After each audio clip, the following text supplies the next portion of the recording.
Olá, boa noite. Estamos começando mais uma live do Portal MIE em parceria com a Mai Institute. Eu sou Karine Sayurigoto, sou psicanalista. Esperar aqui um pouquinho o pessoal ir chegando. O vídeo vai sendo anunciado, né, no Facebook e as pessoas vão chegando. Deixa eu abrir aqui também no meu computador para acompanhar as mensagens, né, de quem for mandando. Muito bem.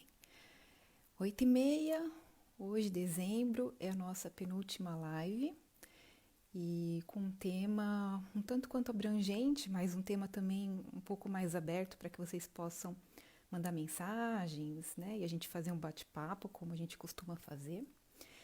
Enquanto as pessoas vão chegando, eu vou me apresentar, como eu sempre faço. Então, meu nome é Karine, eu sou psicanalista. Aqui no Japão eu atendo pelo Amai Institute. O Amai está nas redes sociais, no Facebook, no Instagram. Também temos um site, então convido vocês para que possam passar lá, dar uma olhadinha. No site a gente tem uma parte, uma seção de blog, onde a gente tem vários textos falando, inclusive o que é psicanálise, o que é saúde mental, qual a proposta do Amai Institute aqui no Japão, que é uma proposta um tanto quanto diferente. Para começar da psicanálise, né? Porque via de regra, as pessoas brasileiros que atendem aqui são psicólogos ou terapeutas, né? E a gente tem uma peculiaridade do que é a psicanálise ou cura pela fala. Então, vocês podem acessar o site e o blog. Mas no Facebook também a gente tem a página do Amai Institute, onde os textos também são compartilhados, onde a gente faz alguma interação, né, com quem manda perguntas, algum comentário, a gente sempre está respondendo ou, enfim, incentivando as discussões por lá também.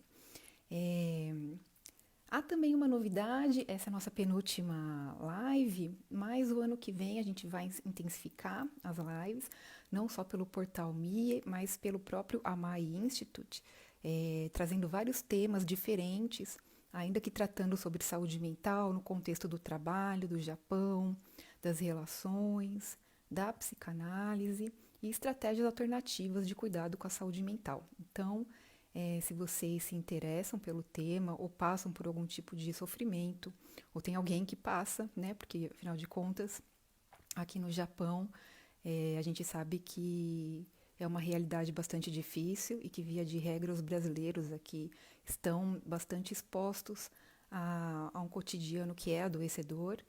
Então, se vocês têm interesse, curtam lá o Amai Institute na página, no Instagram, porque o ano que vem a gente tem várias novidades.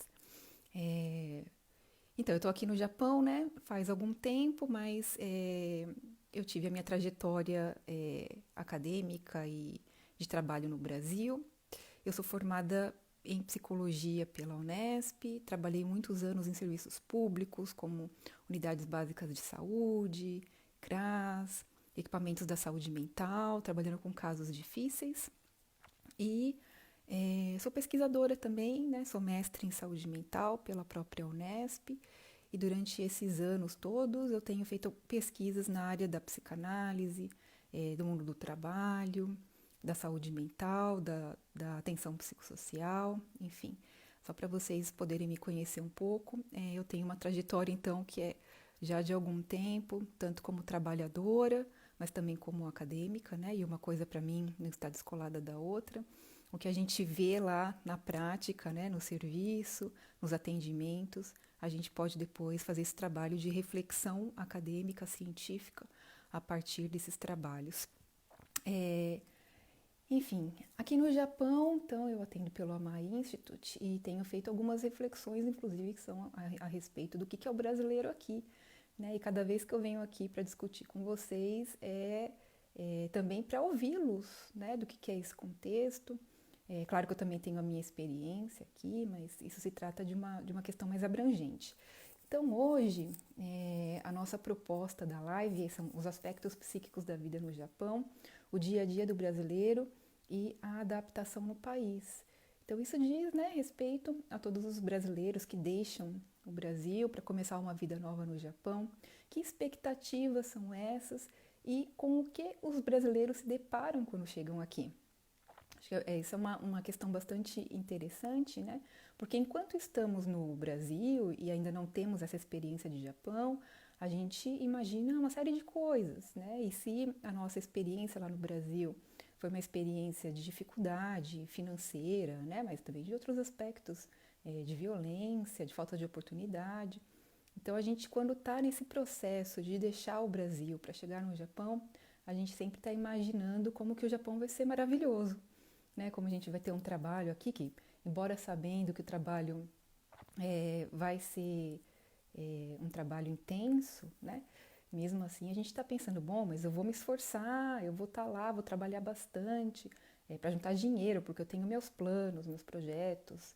E via de regra, pelo menos para boa parte dos brasileiros, até pouco tempo atrás, a ideia era vir para o Japão, trabalhar bastante, juntar um dinheiro e voltar para o Brasil, né? Talvez para comprar uma casa, carro, fazer faculdade, começar um negócio. Então, via de regra, os planos passavam por aí. Mas, nos últimos tempos, a gente percebe alguma mudança. No entanto, né, estar no Brasil imaginando como será o Japão é uma coisa, e chegar no Japão e se deparar com o cotidiano é uma outra história, uma outra situação. E que nessa passagem, algumas pessoas conseguem absorver essa mudança de uma forma talvez um pouco melhor do que outras, né? Porque afinal de contas, cada um tem sua história e cada pessoa é uma pessoa, né? Então não dá pra gente ficar fazendo comparação que um é melhor que o outro, né? Mas de forma geral são coisas que a comunidade brasileira passa e que a gente precisa falar sobre isso em algum lugar, né? Então, por exemplo, bom, se a gente começar a colocar lá no YouTube vídeos sobre trabalho no Japão, experiência no Japão, a gente vai encontrar várias pessoas fazendo seus vídeos e falando que, bom, eu trabalho em tal fábrica, lá o cotidiano é assim, vale a pena ou não vale. Ou pessoas falando, nossa, eu já estive na fábrica e trabalhei 36 horas sem parar, ou dirigindo caminhão 36 horas sem parar. Ou ainda, né, cheguei no Japão para começar a trabalhar e caí doente, né, com dores horríveis pelo corpo ou com uma depressão horrível e precisei da ajuda das pessoas, né, precisei do apoio dos tantoshas, da empreiteira, mas também de pessoas que não me conheciam e que eu tive que contar com o apoio de todo mundo. Gente, boa noite Júnior. Estou só dando uma introdução aqui do que é o nosso tema hoje para poder aprofundar essas coisas que os brasileiros todos passam aqui, né? E inclusive independente do trabalho, embora a gente saiba que a maior parte dos brasileiros no Japão trabalham nas fábricas, né? Mas isso pode acontecer em qualquer outro contexto, no trabalho do escritório, né?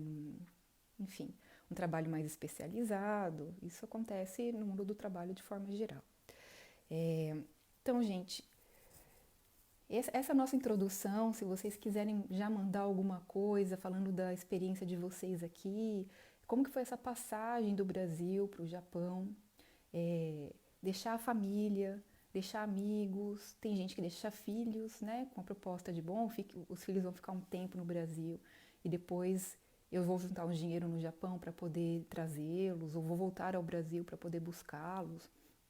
São todos contextos de dificuldade, né? De alguma dificuldade, mas sempre inicialmente com um projeto de vida, de que as coisas vão dar certo, que tudo vai melhorar, né? Claro.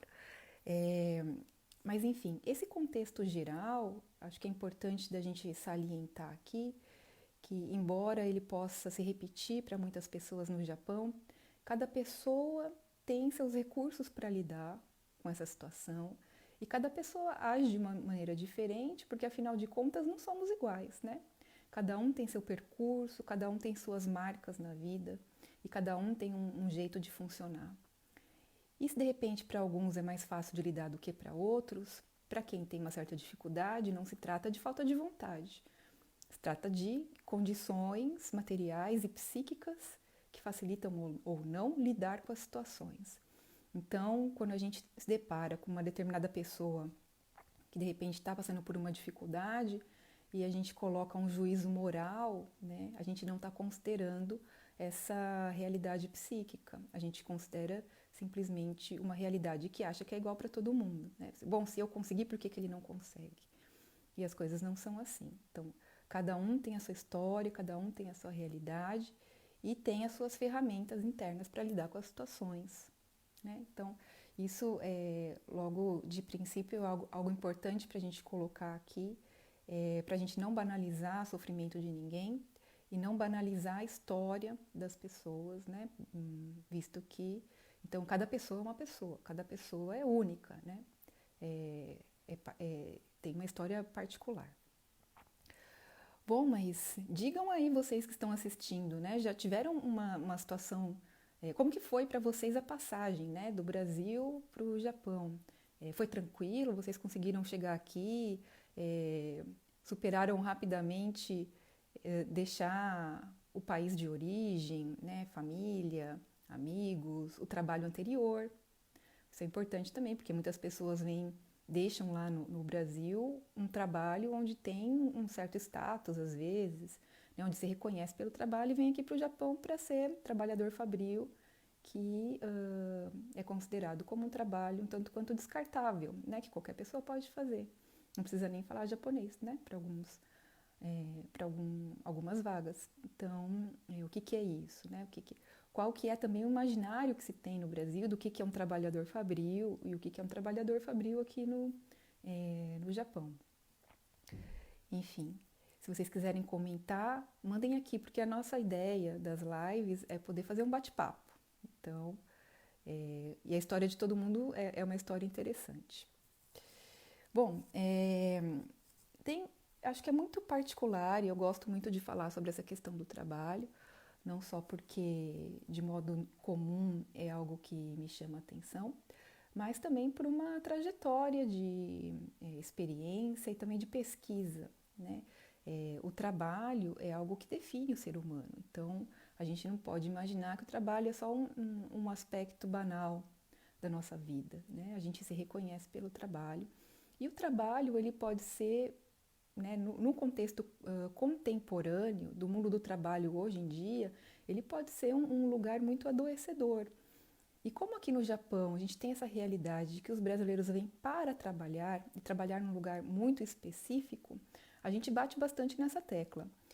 E também porque assim é um assunto que para quem é brasileiro no Japão é um assunto de todo dia, né? A gente conhece brasileiros no lugar de trabalho, mesmo que não seja no mesmo lugar de trabalho, se a gente se encontra com outro brasileiro, a gente vai falar de trabalho, porque é isso que está tomando grande parte da nossa vida. E às vezes essa parte é tão grande que não sobra espaço para outras coisas, né? Há empregos que você precisa estar disponível sempre. Então, tem pessoas, claro, né? Por lei você tem que ter a folga, mas há lugares que exigem muita hora extra, que exigem que as pessoas vão trabalhar no dia de folga. Ou há ainda aquelas pessoas que vêm com uma força de vontade tão grande de juntar dinheiro para alguma coisa muito importante, que nos dias de folga também arrumam arubaitos, né? Então, falar sobre o mundo do trabalho no Japão para os brasileiros não é qualquer assunto. É um assunto importantíssimo que a gente precisa prestar atenção enquanto comunidade brasileira para entender o que é que estamos fazendo aqui e o que é que isso representa da nossa vida, né? A gente tem a tendência de que para dar conta dessa realidade, que pode ser uma realidade muito dura, um tanto que banalizar ou ir passando por cima das situações. E a nossa ideia aqui é poder também chamar a atenção para que o sofrimento gerado no mundo do trabalho, porque acontece, ele não seja banalizado, né? Porque quando ele é banalizado, ele chega num limite e ele estoura de uma forma horrível e muitas pessoas abandonam sonhos aqui do Japão para voltar para o Brasil, para se cuidar, ou precisam entrar num momento de licença porque não suportam. Então, a nossa ideia aqui é poder estar atentos a essa realidade que ela está presente na vida de todos os brasileiros aqui no Japão, para que a gente não banalize esse sofrimento. Bom, acho que, né, então, como eu falei para vocês, essa questão do trabalho é muito importante aqui no Japão. há um certo mercado no Brasil, né, que gira em torno disso, de trazer as pessoas para cá. Embora agora na pandemia a gente tenha vivido essa questão de abertura e fechamento dos portos, né, desse tráfego internacional, do que é o brasileiro vindo trabalhar no Japão, ou o brasileiro que está há um bom tempo no Japão e resolve retornar para o Brasil. Não sei como que vocês observam isso, né? Mas tenho a impressão de que assim que a pandemia tornar mais possível, tem muitos brasileiros agora nesse momento esperando para vir para o Japão para começar esse trabalho que muitas vezes as pessoas também já não estão mais suportando. Então, ao mesmo tempo que há pessoas aqui que querem muito retornar para o Brasil, há pessoas no Brasil que querem muito começar uma vida aqui no Japão. E essa vida, né, embora para alguns ela possa ter começado como algo temporário, para outras pessoas acabou se tornando permanente. Às vezes a pessoa vem para ficar 2, 3 anos e acaba ficando 10, 15, 20 anos, ou acaba se tornando um residente no Japão de forma permanente. Né? Então, mas para muitas pessoas essa permanência no Japão ela ainda continua se constituindo com os mesmos aspectos do que é no início. Então, se de repente há um lugar específico de trabalho, né, o mesmo tipo de trabalho, às vezes a pessoa não consegue sair dele, ou se de repente há uma questão com dificuldade de se inteirar na cultura, ou de fazer amizades que não sejam somente brasileiras, conhecer lugares no Japão. Há pessoas aqui no Japão que estão há muitos anos e que não conhecem o Japão, por exemplo, né? Que não puderam viajar, que conhecem somente a sua província, quando conhecem alguns lugares. Pessoas que estão aqui há muitos anos. Enfim, e isso mostra pra gente também um pouco dessa particularidade do brasileiro, de talvez estar um pouco mais fechado nos lugares onde são mais próximos, ou estar mais fechado nessa comunidade brasileira, né, que é uma comunidade que está falando português, que não necessariamente entende que naquele momento é importante aprender uma outra língua, né? Então, enfim, são aspectos que dizem dessa nossa história, essa nossa história de 30 anos de trabalho no Japão, né? Uma história que merece ser refletida enquanto ela está acontecendo, né? Não só como uma coisa que, bom, lá na década de 90 era de tal forma, mas perceber as peculiaridades do que é o trabalho no Japão hoje, até, enfim, para que a gente possa mudar aspectos que não são tão bons, mas que para quem virá também saiba um pouco melhor o que é bom esperar do Japão, né? Não será só mar de rosas, será um trabalho difícil, né? Será uma vida dura, mas que caminhos a gente pode percorrer, né? E será que somente a fábrica está disponível para quem é brasileiro aqui no Japão? Bom, um outro aspecto importante que eu acho a gente está em dezembro, daqui a pouquinho já é Natal. Eu estou até com uma decoração de Natal aqui para lembrar essa data, que é uma data importante para os brasileiros, né? Final de ano, mesmo que você não seja religioso, mas é uma data de se encontrar com a família, né? De ter a ceia. Isso é um pouco obrigatório para a gente no Brasil. E aqui no Japão isso não tem. Então, muitas fábricas, muitas empresas escalam trabalhadores para o dia 25, para o dia 24, para o dia 25, para o dia 1º. Existe aquele feriado, né, do comecinho do ano, a partir do dia 31, ou dia 1º, de uns 10 dias, mas isso não é para todo mundo. Então, há trabalhadores que estão escalados para trabalhar todo esse período.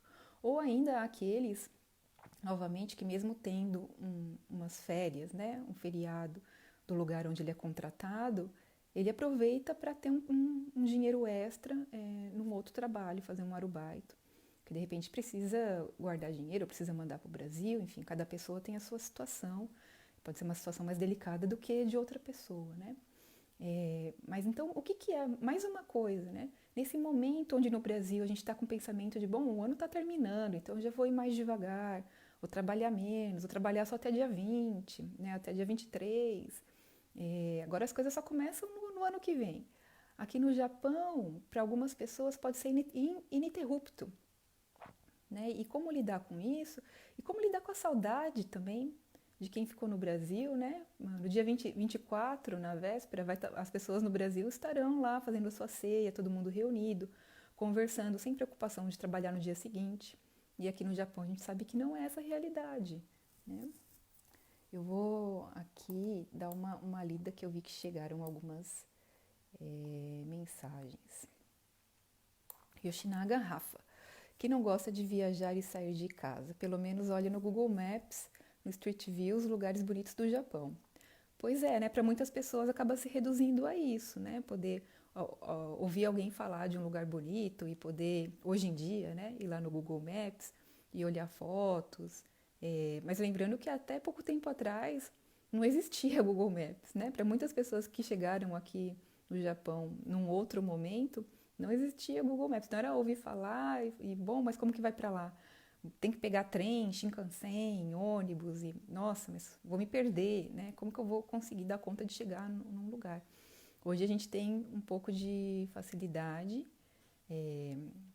para poder se virar no Japão, mesmo sem falar a língua japonesa, mas para muitas pessoas viajar não é uma realidade. E não é uma realidade porque muitas vezes são preocupações que a pessoa tem de que vai precisar do dinheiro, né, para sustentar a família, para guardar para fazer alguma outra coisa. Enfim, para cada um passa por uma situação, a gente precisa respeitar isso. Agora também há aqueles que estão trabalhando muito, guardando muito dinheiro e que em algum momento essa história acaba ficando um pouco sem sentido, justamente porque esse cotidiano tão maçante do trabalho na fábrica, ele faz as coisas ficarem sem sentido. E é uma das primeiras coisas a se perceber quando as pessoas começam a adoecer, né?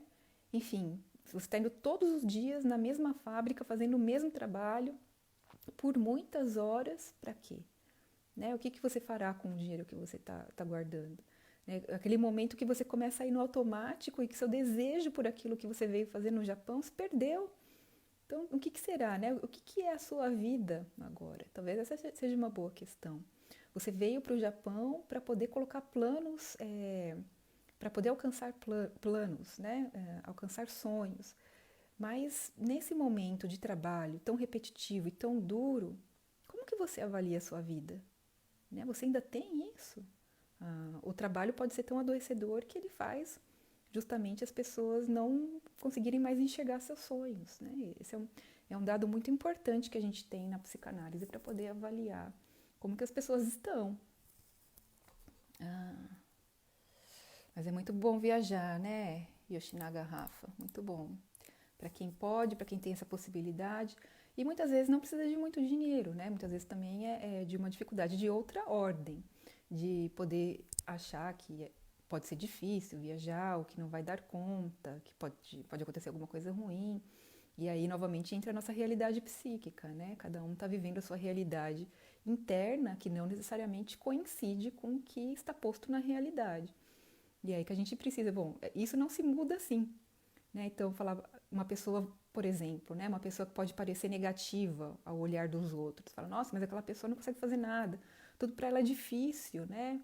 E alguém pode ter uma visão muito moralista de falar, mas aquela pessoa lá, ela é assim porque ela não quer nada com a vida mesmo, né? A pessoa só gosta de reclamar, etc. Porque não está considerando a realidade psíquica de cada um. E essa realidade, ela tem a ver com essa história de vida, né? Ela tem uma construção muito rígida às vezes.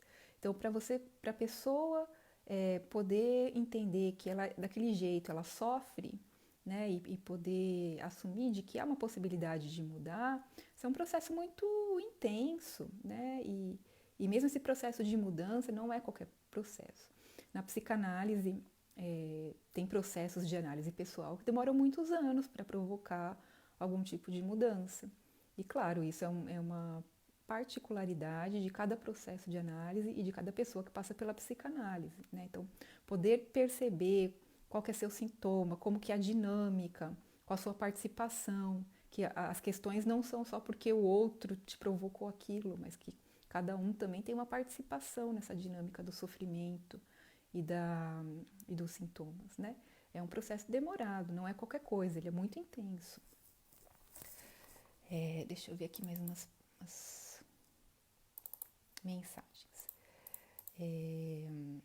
O Japão daqui a um século vai virar um país de mestiços em sua maioria? É uma boa pergunta, né, Rafa? E a gente sabe que o Japão se abre muito para o trabalho de estrangeiros. Então, hoje em dia, a população asiática, né, está mais em peso aqui no Japão. A gente teve uma comunidade brasileira muito grande, né, até a crise de 2008, que depois diminuiu muito e que agora também cresceu e que na hora que o coronavírus der um tempinho para a gente vai crescer bastante, eu imagino, porque tá cheio de gente no Brasil lá com visto já pronto ou com a papelada já encaminhada esperando a abertura dos postos, dos aeroportos e dos postos de trabalho, né? Mas enquanto isso a gente tem uma população que está morando muito mais próximo, que tem contato maior com a língua japonesa, países que fizeram acordos com o Japão, né, que puderam trazer a população de uma outra forma, que não seja, por exemplo, igual ao do Brasil. No Brasil, a gente tem essa facilidade para quem é descendente de japoneses, né? Mas aqui na Ásia a história não é essa. Então, tem, claro, alguns pré-requisitos, como, por exemplo, muitos países, mas que a gente vê muito falando sobre os vietnamitas, né? Eles chegam com uma proposta de estágio, um contrato de estágio para ficar em torno de 3 anos no Japão, aprendendo uma determinada função, com uma proposta inicial que é um ensino. Mas a gente sabe que é uma entrada de mão de obra barata, né? Para estar no Japão e que muitas vezes tem convivido com um trabalhador brasileiro, né? Muitas fábricas estão lá lado a lado, vietnamitas e brasileiros.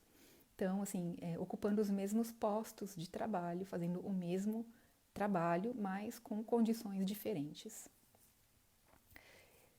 Eu, pensando na história do Japão, né, eu duvido muito que o Japão se torne um país de mestiços, até porque quem dá esse aval positivo para que os estrangeiros entrem, né, estão muito preocupados que o Japão não se torne um país de estrangeiros, né? Então há essa preocupação do governo japonês, verificando a população, as questões dos imigrantes no que se refere a coisas que não os agradam. Então, enfim, é muito fácil para o governo japonês também barrar essas parcerias e falar, bom, agora já não entra mais ninguém. E eles estão antenados nessa proporção, né? Então temos quantos japoneses e quantos estrangeiros, quantos da Ásia, quantos da América Latina, né? Não é uma questão assim banal e também não é nada fora de controle num país que é muito nacionalista, né? Que, enfim, um país onde o imperador era o deus na terra. Então a gente sabe que tem uma questão muito forte do Japão com essa nacionalidade japonesa. Então não acredito que se torne um país de maioria mestiça.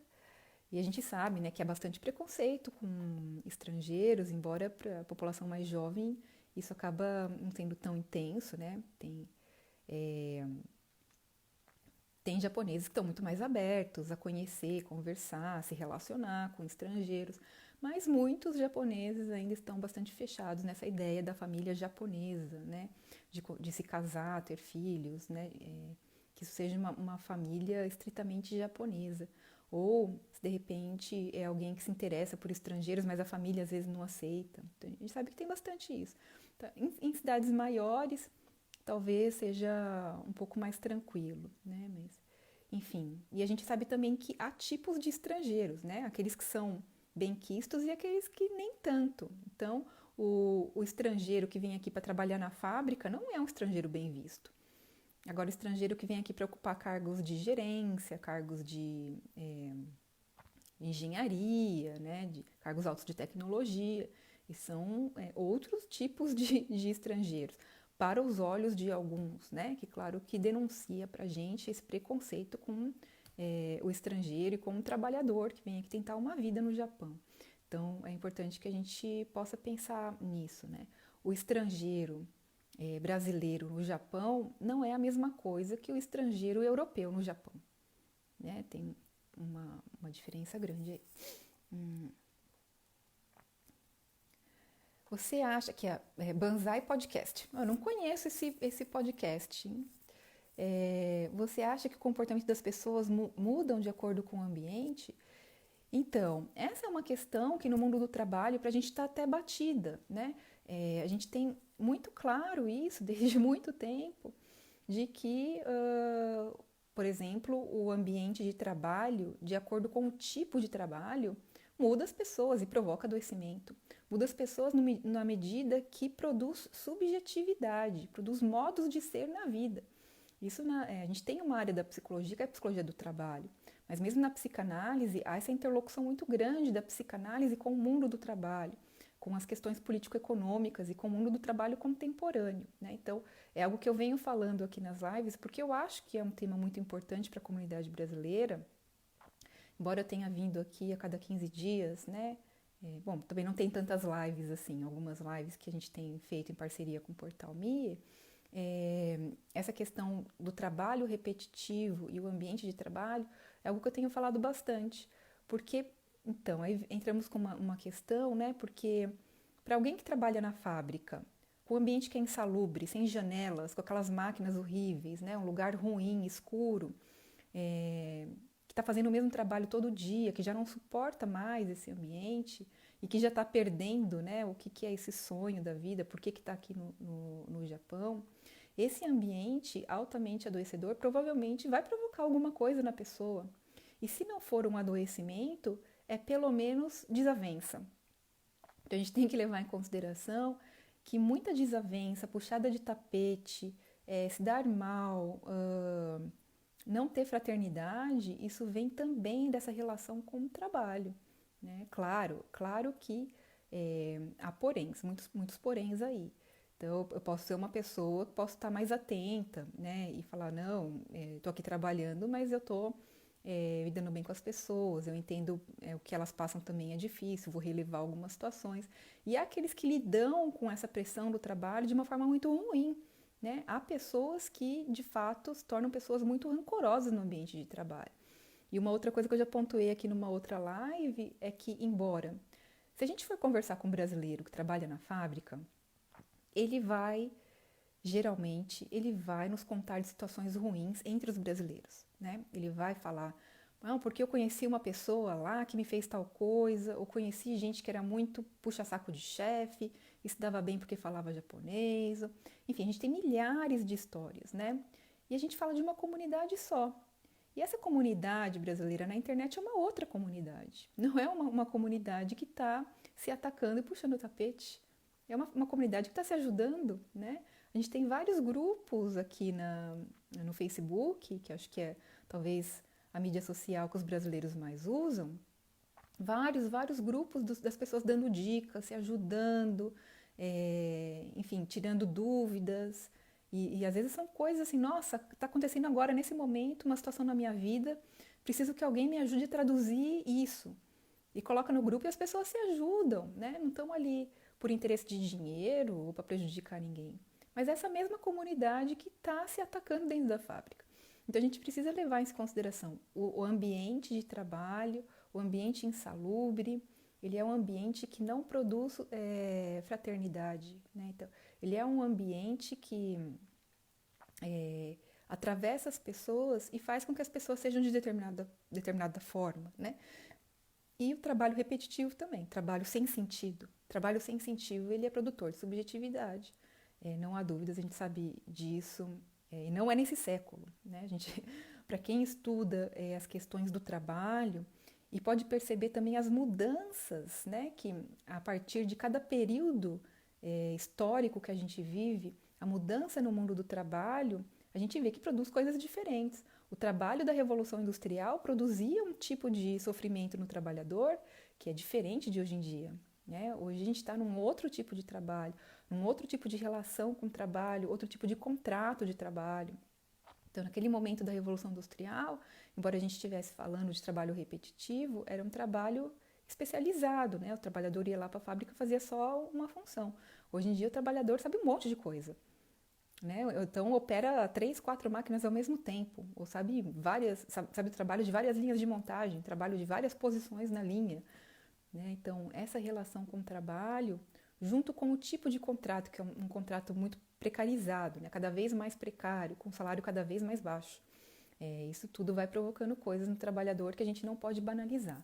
Então, esse contexto do trabalho que é destinado ao brasileiro no Japão é um trabalho que vai produzir algo.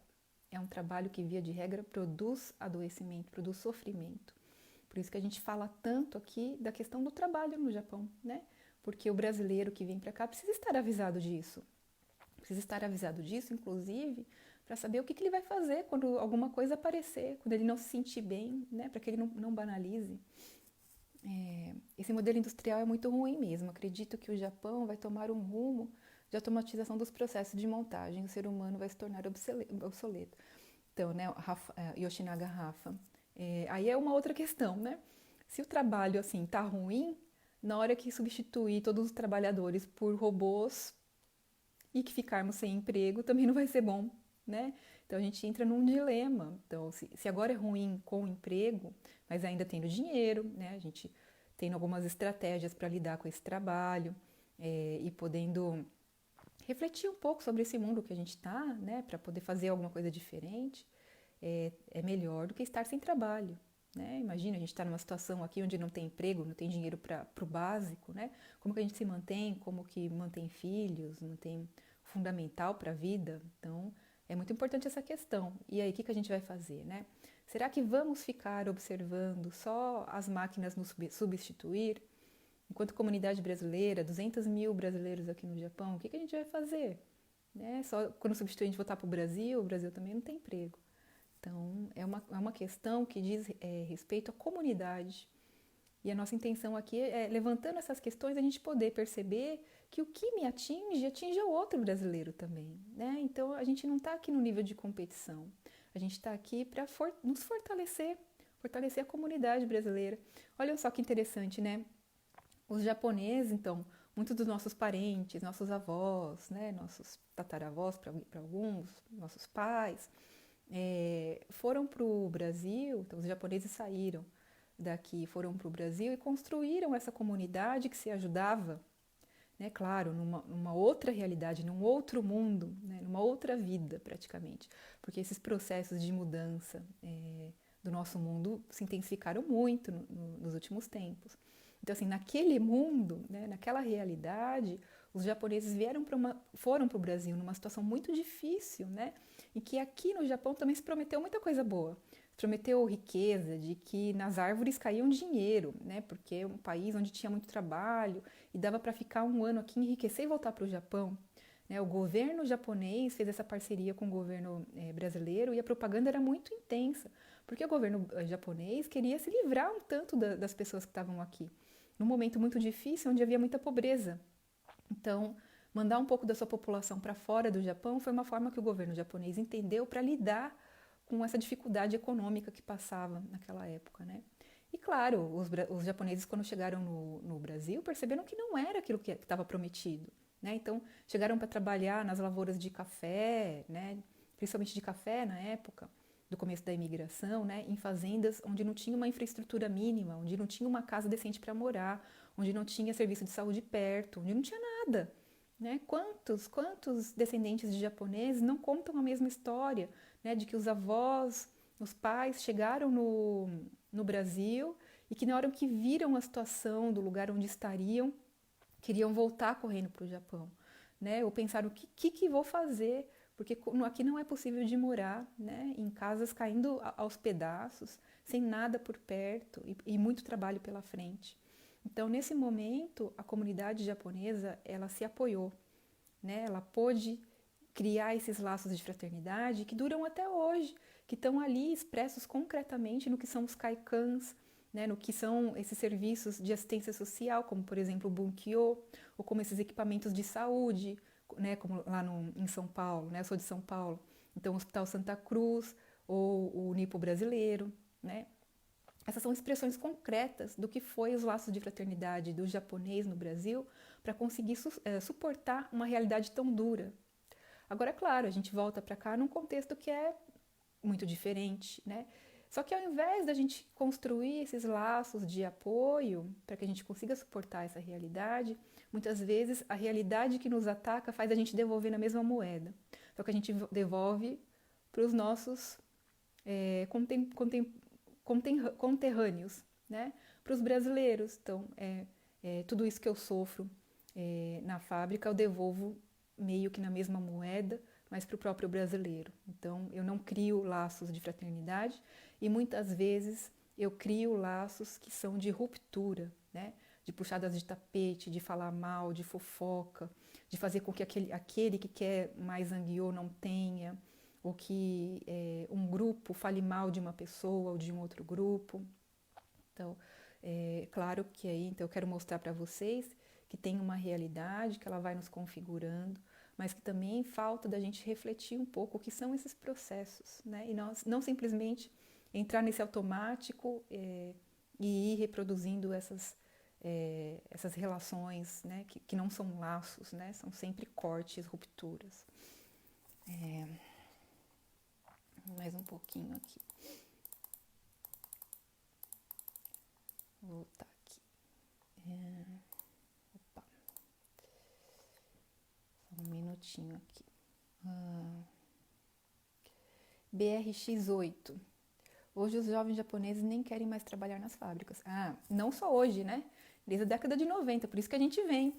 Por isso que o brasileiro assume o trabalho que é perigoso, sujo e pesado, porque os japoneses não querem. Claro, eles vão trabalhar em outras coisas. A Sabrina Hotsuta. É verdade. Boa noite, Sabrina. No Brasil, difícil hoje em dia ver japonês pobre. Eles trabalham muito mesmo. Então eles chegaram na pobreza, né? Foram pessoas que eram pobres aqui no Japão, muitos agricultores que saíram, foram para o Brasil e chegaram lá sem nada. Então, e muitas vezes, né, esse laço de fraternidade construído entre os japoneses fez com que eles pudessem sair de um trabalho muito ruim para ir para um trabalho melhor. Já ouvi relatos assim, né, de pessoas que chegaram para trabalhar nas lavouras, nas plantações, né, que era o trabalho que tinha para todo mundo, mas uma situação muito ruim, mas que conhecia alguém que estava lá em São Paulo trabalhando com tinturaria, né? E vejam que por um grande período tinturaria foi um trabalho muito popular entre os descendentes de japoneses. Então um começou com a tinturaria, viu que dava certo, aí chamou um outro, chamou um parente, chamou um amigo e eles foram se estabelecendo nesse campo, né? Uma outra coisa interessante também, a gente conhece muitos médicos japoneses, né? De famílias japonesas no Brasil. E vem também com esse imaginário de que o japonês ele é esforçado para estudar, que ele é inteligente. E isso também foi dessa relação, né, de apoio mútuo. Então, imagina, o que é o japonês pobre chegar no Brasil sem nada, numa realidade, né, muito ruim, mas poder entre si se apoiar de modo que o filho possa ter um outro tipo de realidade, né? Que é algo que, claro, pode acontecer com os brasileiros aqui, mas muitas vezes a gente não enxerga isso, né? Há muitas famílias de brasileiros aqui no Japão que chegam na fábrica, têm seus filhos ou vêm com os filhos, e os filhos, mesmo sabendo falar japonês, mesmo estudando em escola japonesa, quando ele cresce um pouquinho, a família só consegue enxergar que o trabalho dele será na fábrica, né? Então, e o nosso ciclo continua, sempre no mesmo lugar. Eu não tenho nada contra trabalhar com brasileiras. Japonês é que é af. E os brasileiros fizeram muito bullying com o japonês. Então tem de tudo, né, Sabrina? Tem uma relação, claro, né? Cada um tem a sua realidade, mas a gente, como está falando aqui da comunidade brasileira, a gente está tentando generalizar um pouco para poder entender quais são as particularidades dessa comunidade. E a gente sabe que os brasileiros, né, têm, de forma geral, né, não estou pegando a particularidade de cada um, mas de forma geral, tem muita desavença com o japonês. E claro, a gente sabe que tem muito preconceito, né, mas tem também muita desavença com outras nacionalidades, com vietnamitas, com chineses, com filipinos e com os próprios brasileiros. Né? É um pouco isso que a gente vive e é importante que quem vai vir para o Japão, assim que os aeroportos abrirem, saibam que a realidade ela é composta assim, né? Não será mar de rosas, embora há condições materiais que podem ser muito melhores do que as condições do Brasil. A gente sabe que no Brasil, nesse momento, vive uma relação de inflação, de desemprego, né, e muita falta de esperança para os jovens, inclusive. Muita gente, bom, estou na faculdade para fazer o quê? Depois vou sair dirigindo Uber. A gente sabe que essa é a realidade do Brasil, né? Então, o Japão ele pode representar uma coisa diferente. Para quem tem a oportunidade de vir para o Japão, pode representar algo diferente. Agora, não necessariamente que a gente precisa vir para o Japão na condição do trabalhador, que ocupa os cargos de trabalho que o japonês não quer e continuar nesses lugares, né? A gente também pode se apoiar, a gente pode criar relações melhores do que essas que a gente tem criado até agora, se a gente conseguir refletir um pouco o que é esse contexto, né? E o que a gente precisa para, enfim, que apoios são esses que a gente consegue construir na internet, mas não consegue construir no dia a dia de trabalho, né? Yoshinaga Rafa, psicólogo tinha que estar rico aqui no Japão, teoricamente. Psicólogo não está rico em lugar nenhum, Rafael. Ai, ai. Mas enfim, e também não está rico porque é um tanto quanto mais fácil, diante do sofrimento, eu recorrer à medicação do que repensar tudo isso que a gente está conversando aqui. Né? Olha que riqueza, né, de história, do que é a vinda dos brasileiros para cá, depois que seus descendentes, seus parentes foram primeiro para o Brasil. Né? Que história é essa de gerações, muitas vezes de sofrimento. Então, do japonês que estava aqui numa condição difícil de pobreza, que foi para o Brasil pensando numa vida melhor e se deparou com uma realidade muito dura, mas que conseguiu se apoiar lá e hoje, né, construiu esse imaginário que é o que o japonês representa no Brasil, de pessoas muito esforçadas, trabalhadoras, inteligentes, né, e que se apoiam mutuamente, que tem uma comunidade fortalecida. Essa é a visão que a gente tem do descendente de japonês, do japonês no Brasil, né? Agora, qual será que é a visão que os brasileiros passam aqui para os japoneses? Já pararam para pensar nisso? Né? Quem somos nós nessa história, né? Nessa história que nos constitui? A gente não é só o momento, a gente é uma história muito grande que começou antes da gente nascer. A gente é uma história que vem dos nossos pais, dos nossos avós. A gente é feito de marcas, né? Por isso que a gente não consegue dar conta do sofrimento psíquico com a medicação. Que a gente é muito mais do que um corpo, a gente é muito mais do que um organismo. A gente é uma história, enfim, marcas, relações, a gente é muita coisa, né? Então, enfim, para a gente poder conversar um pouquinho essa noite, espero que vocês tenham gostado, acho que tem aqui ainda alguma coisa. Os brasileiros querem ser melhor que outros, vejo muito isso, na verdade, nossos inimigos, né, Sabrina? Tem muito disso também. Boa noite de Yokohama, Rosana Teru Honda. Boa noite, Rosana. Yoshinaga Rafa. Sim, os brasileiros aqui no Japão, nós tínhamos que ter construído muito mais coisas aqui dentro dessa sociedade milenar, né? 30 anos é tempo para a gente poder construir algo. Claro que a gente construiu, né? A gente construiu muita coisa nesses 30 anos, mas de uma forma geral a gente ainda está também um pouco na mesma história, né? Essa história de vir para o Japão no momento temporário para trabalhar na fábrica, depois voltar para o Brasil. Então a gente construiu uma história que é de idas e vindas, né? De estar um pouco aqui, um pouco lá. Então não somos nem daqui nem de lá. Coisas importantes para a gente pensar, porque é essa história que está se fazendo ainda. No momento que nós estamos aqui, é a história que se faz, né? O que será para o futuro? Né? Onde estaremos daqui a um tempo? Enfim, pessoal, sempre um prazer conversar com vocês. Vou convidá-los para que vocês possam compartilhar depois esse vídeo que vai ficar gravado no Portal Mia. Ele fica lá numa abinha, em cima da página tem uma abinha chamada Lives, né? E ficam todas as lives do portal lá. Então, para quem assistiu, se gostou, se acha que isso é importante de compartilhar com os outros brasileiros, peço para que vocês entrem lá depois e compartilhem no Facebook de vocês, enviem para pessoas que possam que possam aproveitar dessa conversa. Yoshinaga Rafa, eu que agradeço, acho muito bom vir aqui. Celina, Miyuki, Matsu, arigato. Gosto muito de vir aqui conversar com vocês e sempre fico na expectativa de que vocês possam falar cada vez mais, né? Porque, claro, eu estou aqui falando algumas coisas, Não são coisas do senso comum, né? Claro, tem um investimento meu, pesquisa, né? E tem história também. Mas cada um tem a sua história particular, né? Inclusive é isso que a gente está falando, né, com relação à psicanálise. A gente não vem aqui para ser autoritário, né? Cada sujeito é um sujeito particular nessa vida. Cada um tem a sua história, cada um tem suas marcas. Sabrina Hotsuta. Sim, construindo muito. Hoje não existe só fábrica. Muitos até chefes se tornaram, exatamente. Então, pessoal, é isso. Muito obrigada. Muito obrigada pelas mensagens. Então, vou convidá-los, né, para que possam curtir. Aqui no Facebook a gente tem a página do Amai Institute. Entrem lá, a gente sempre está postando coisas interessantes também, as lives. A gente está no Instagram também. O conteúdo do Instagram é diferente do conteúdo do Facebook. Tem mais coisas, tem algumas coisas alternativas também para a gente falar sobre saúde mental. Agora eu vou dar um aviso para vocês, porque todo o material, tudo que eu trago, toda a reflexão, é um conteúdo muito crítico, né? Muito crítico com relação à própria psicologia, com relação à própria saúde mental.